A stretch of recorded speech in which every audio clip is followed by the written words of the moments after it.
Hubo elecciones en 4 estados de México y entre ellos el Estado de México, que es el que para los mexicanos define en cierto modo el panorama electoral. El año que viene habrá presidenciales. Al PRI esta vez le fue bien, pero por escaso margen. Vemos un informe.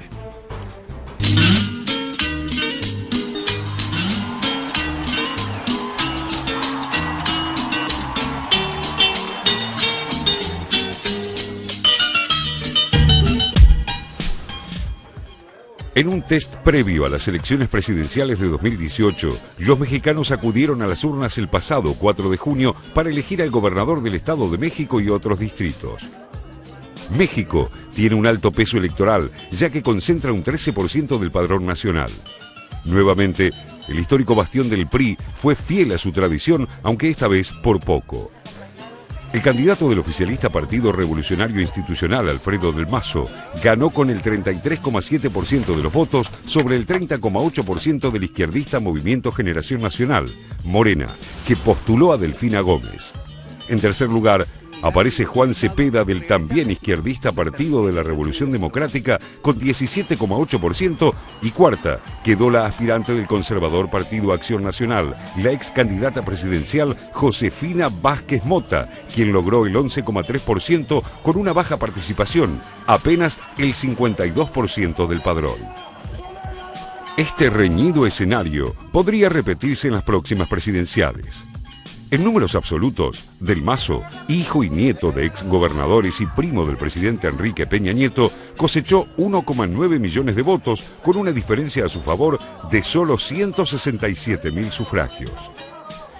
Mi gobierno, el gobierno que yo encabezaré, será un gobierno de inclusión, un gobierno de unidad, un gobierno en donde caben todos y donde nuestro mayor objetivo es construir un mejor Estado de México para las familias mexiquenses. El PRI ha gobernado desde 1929 el Estado de México y siempre había ganado por un margen amplio. El final ajustado encendió el alerta ya en las primeras horas del escrutinio. No había pasado ni una hora tras el cierre de la votación cuando el PRI, como Morena, se declaraban ganadores. Lo que dio pie a que el líder de la agrupación de izquierda, Andrés Manuel López Obrador, cuestionara el proceso. La jornada electoral se extendió además a Coahuila y Nayarit y hubo comicios municipales en Veracruz. En Coahuila ganó por poco el candidato del PRI, Miguel Riquelme. En el occidental estado de Nayarit, la victoria fue para Antonio Echevarría, candidato a gobernador de la coalición PAN-PRD, Partido del Trabajo y Partido Revolucionario Socialista, con el 38,6% de los votos. Y en Veracruz, donde se celebraron elecciones en 212 alcaldías, el triunfo fue nuevamente para la coalición PAN-PRD, que logró 112 ayuntamientos. El cimbronazo en el PRI no pasó inadvertido y fue vinculado a la baja de popularidad del presidente, que cayó a principios de este año al 17%, el índice más bajo desde el inicio de su mandato en diciembre de 2012. Yo creo que podrían estar en riesgo, porque si Morena hizo temblar ahorita al Estado de México y estuvo a punto de ganar, yo creo que sí es un candidato muy fuerte ahorita para la presidencia. Fue una elección muy cerrada, de tal manera que la ciudadanía nos está mandando un mensaje y yo creo que el partido del institucional habrá que reflexionar sobre estas votaciones para hacer un trabajo en los próximos 6 años muy bueno. El panorama general de su gestión no es más satisfactorio. 11 cadáveres con huellas de tortura fueron localizados la noche del martes en Veracruz, México. El hallazgo ocurrió tras el despliegue de la Gendarmería para combatir la violencia ligada al narcotráfico que azota al este del país. Las autoridades confirmaron que los cuerpos eran de 9 hombres y 2 mujeres. La ola de violencia que vive el país se ha vuelto insoportable para los ciudadanos. Según el periódico Reforma, desde que empezó el gobierno de Peña Nieto, ha habido poco más de 96,000 homicidios, con lo que se podría superar el sexenio anterior de Felipe Calderón. La verdad no se calla, ni con muertos ni con balas. El homicidio de periodistas y defensores de los derechos humanos muchas veces es síntoma de un fenómeno mayor de impunidad, al que se debe poner punto final a partir de la acción coordinada de los tres poderes y órdenes de gobierno. Las tasas de delincuencia, tan solo en el Estado de México, se dispararon. De enero a marzo de 2017, las denuncias se incrementaron en un 53,8% en comparación con el mismo periodo del año pasado. Según el Observatorio Nacional Ciudadano, se perpetraron en todo el territorio casi un 30% más de homicidios dolosos que en idéntico periodo de 2016, con 5.775 muertos. En febrero, la organización Reporteros Sin Fronteras denunció que México es el país más peligroso de América Latina para ejercer el periodismo, con 99 comunicadores asesinados entre 2000 y 2016. Las causas de esta violencia, que para la Iglesia Católica es incontenible, se ubican en los enfrentamientos entre grupos criminales y de estos con el Estado por controlar territorios. También se mencionan como agravantes la debilidad institucional para controlar y combatir el delito, la corrupción de policías y autoridades y la ausencia de resultados frente a los casos de lavado de dinero. Se agrega a este cuadro la situación judicial de varios dirigentes del PRI que están detenidos o bajo investigación por cargos como malversación de fondos. La pobreza es el otro eje de los problemas de Peña Nieto. En el Estado de México afecta al 49,6% de la población. Estoy indignada ante tanta corrupción, ante tantos malos manejos del gobierno, de las cámaras, de mucha gente. Ya México no aguanta. De cara a las presidenciales de julio de 2018, la mayoría de los partidos políticos mexicanos comenzaron a definir sus lineamientos con una nota original e inédita, ya que el Consejo Nacional Indígena decidió presentar un candidato. Se trata de una mujer perteneciente a la etnia Mazahua, una postulación firmemente respaldada por el movimiento zapatista. Nosotros como pueblos hemos analizado que vamos peleando por la vida. Y la vida incluye la tierra, el territorio, el agua, los árboles, todo. Y se lo están acabando. En resumen, se avisora una dura disputa para el próximo año electoral, con horizontes de posibles cambios.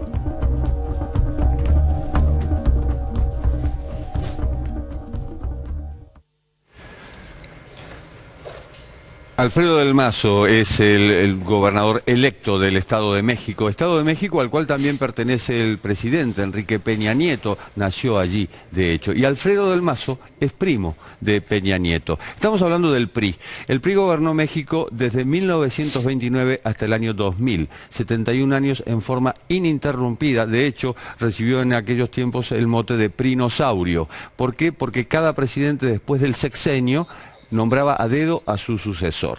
Y ahora se plantea lo que va a ocurrir el año próximo. En el 2000 se terminó el PRI, vino el PAN con dos presidentes, Vicente Fox hasta 2006 y Felipe Calderón hasta 2012. Peña Nieto hoy está en bajísimo nivel de popularidad y evidentemente el PRI también está muy golpeado, pero el Estado de México, que como les decíamos es uno de los estados que define las presidenciales, el Estado de México no ha perdido el liderazgo de este partido.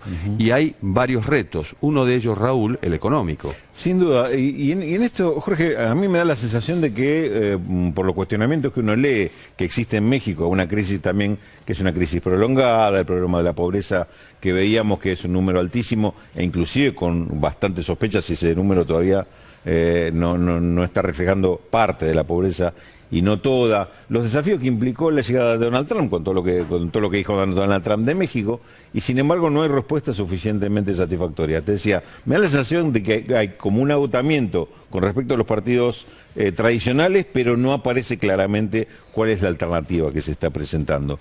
México intentó en los últimos tiempos el romper el monopolio de Pemex, uno de los emblemas de lo que ha sido la revolución del PRI, con muchísimas dudas y todavía con grandes interrogantes cómo va a salir esto.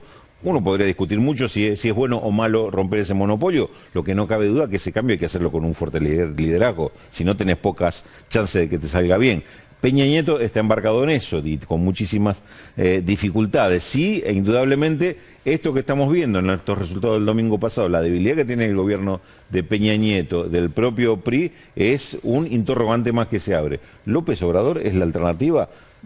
Yo creo que no hay una respuesta definitiva. Esa es la gran pregunta. La gran pregunta es si Andrés Manuel López Obrador, alias AMLO o alias El Peje, que ya fue candidato presidencial, es la gran alternativa desde Morena, que es su propio partido, con el Partido de la Revolución Democrática, que es el partido de izquierda surgido de las entrañas del PRI, con Cuauhtémoc Cárdenas, pero en una alianza al cual perteneció posible. López Obrador. Claro, de ahí se desprende Morena, que es el actual partido. Obviamente, como decía Rulo, es pronto para aventurar pronósticos. Digamos, parecería que por fin llegó el turno de la izquierda en México, todavía no está claro.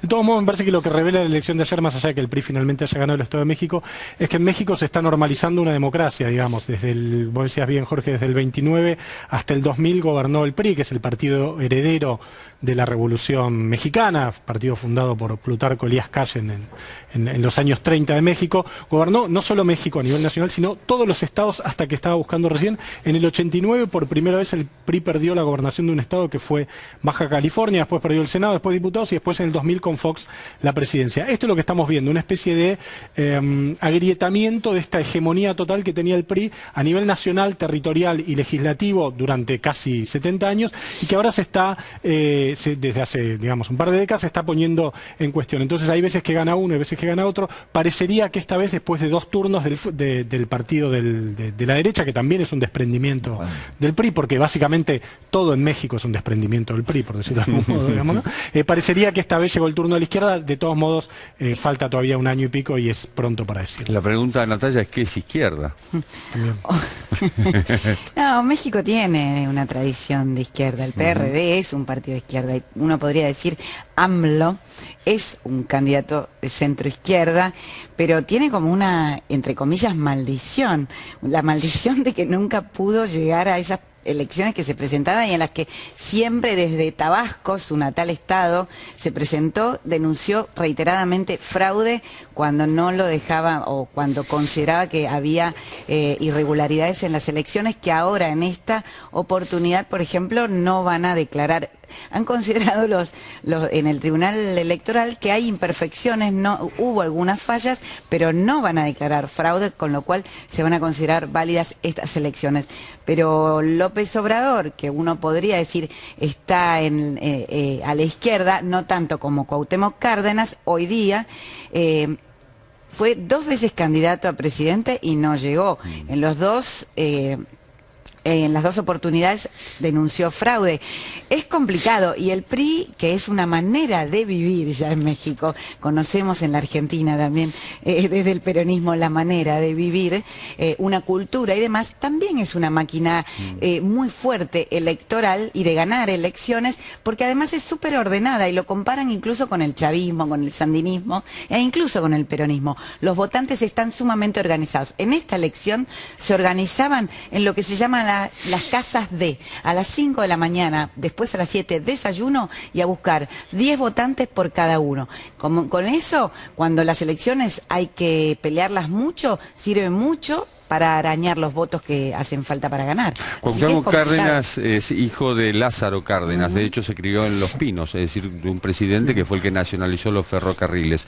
Cuauhtémoc Cárdenas estuvo a punto de ganar las elecciones de 1988, hubo un apagón y de repente ganó Salinas de Gortari, el candidato por el PRI.